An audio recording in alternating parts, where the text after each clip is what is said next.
పిల్లల యొక్క సైకాలజీ మనం ఆలోచన చేస్తే ప్రియులారా, పిల్లలు నువ్వు ఏమి నేర్పిస్తే అది నేర్చుకుంటారు. మీరు ఏం నేర్పిస్తే అది నేర్చుకుంటారు. మీరు ఇంగ్లీష్ నేర్పిస్తారా, హిందీ నేర్పిస్తారా, తమిళ్ నేర్పిస్తారా, మలయాళం నేర్పిస్తారా, ఏం నేర్పించాలనుకుంటారు అది ఖచ్చితంగా నేర్చుకుంటారు. అంటే వాళ్ళు బాల్య దశలో మీరు ఏమి నేర్పిస్తే పిల్లలు అవి ఖచ్చితంగా నేర్చుకుంటారు. మీరు మంచి నేర్పిస్తే మంచి నేర్చుకుంటారు, చెడు నేర్పిస్తే చెడు నేర్చుకుంటారు. ఇది మొట్టమొదటి. ఇంకొకటి, పిల్లలు నువ్వు నేర్పించకపోయినా పిల్లలు నేర్చుకునేటువంటివి కొన్ని ఉన్నాయి.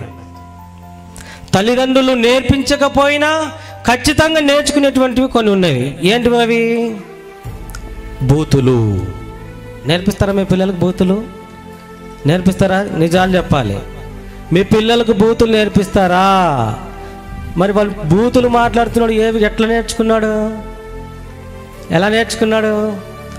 వాడు ఆ గల్లీలో ఇరుగు పొరుగువారు ఎవరో బూతులు మాట్లాడుతూ ఉంటే ఆ పిల్లవాడు ఆ మాటలు విన్నటువంటి వాడు ఏం చేస్తున్నాడు? ఆ బూతులను పట్టేసుకొని ఆ బూతులు నోటి ద్వారా మాట్లాడుతున్నాడు. అంటే నేర్పిస్తే నేర్చుకునేటువంటివి ఉన్నవి, నేర్పించకపోయినా వాళ్ళు ఎదురుగా ఉన్నటువంటి వాతావరణం ఏదైతుందో వాటిని చూసి కూడా ఏం చేస్తున్నాడు? మాట్లాడేస్తున్నారు. కనుక ప్రత్యేకంగా తల్లిదండ్రులు గమనించాల్సినటువంటి విషయం బాగా వినాలి. మీరు మీ పిల్లల ముందర మీరు మాట్లాడేటువంటి మాటలు కూడా జాగ్రత్తగా ఉండాలి. చూడండి, మీరు తల్లిదండ్రులు బూతులు, భార్యాభర్తలు బూతులు మాట్లాడుతూ ఉంటారు, పిల్లలకు మాత్రము మాట్లాడకూడదు నైనా అంటారు. అంతేనా? అబద్ధాలు ఆడుతూ ఉంటారు, ఆడద్దు నైనా అంటారు. అంతేనా? మొబైల్ ఫోన్, సెల్ ఫోన్ గంటలు గంటలు చూస్తూ ఉంటారు, పిల్లలు మాత్రము చూడొద్దు నైనా అంటాం. అంతేనా? అంటే చేసేటి వల్ల చేస్తుంటాం, పిల్లలు మాత్రం చేయకూడదు అనుకుంటాం. ఎక్కడ మారుతారు పిల్లలు? ఎక్కడ మారుతాడు? సామెతల గ్రంథం 22వ అధ్యాయం 6వ వచనం, బాలుడు నడవవలసినటువంటి త్రోవని వానికి నేర్పుము, వాడు పెద్దవాడైనప్పుడు దాని నుంచి తొలగిపోడు. ఎంతమంది నమ్ముతున్నారు? ఎన్నో సంవత్సరాల నుండి ఈ మాట వింటున్నామా లేదా? మనమందరం వింటున్నామా లేదా? చాలా రోజుల నుంచి వింటున్నాం ప్రియులారా.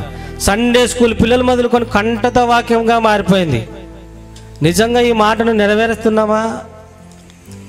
బాలుడంట నడవవలసినటువంటి త్రోవను వానికి కానీ నేర్పించగలిగితే వాడు పెద్దవాడైనప్పుడు, పెద్దవాడంటే చదవండి, పుట్టినోట్లో ఉంటుంది కింద. పెద్దవాడైనప్పుడు అంటే పుట్టినోట్లో, వృద్ధుడైనప్పుడు, వృద్ధుడంటే ముసలితనంగా వృద్ధాపదశలోనికి వచ్చినప్పుడు కూడా ఏమైపోడంట? వాడి తొలగిపోడు అంట. దేని నుండి? వాడు నడవవలసినటువంటి త్రోవ విధానం ఏదైతే ఉందో మనం తల్లిదండ్రులుగా పిల్లలకు నేర్పిస్తామో వాడు తొలగిపోడు అని బైబిల్ సెలవిస్తుంది.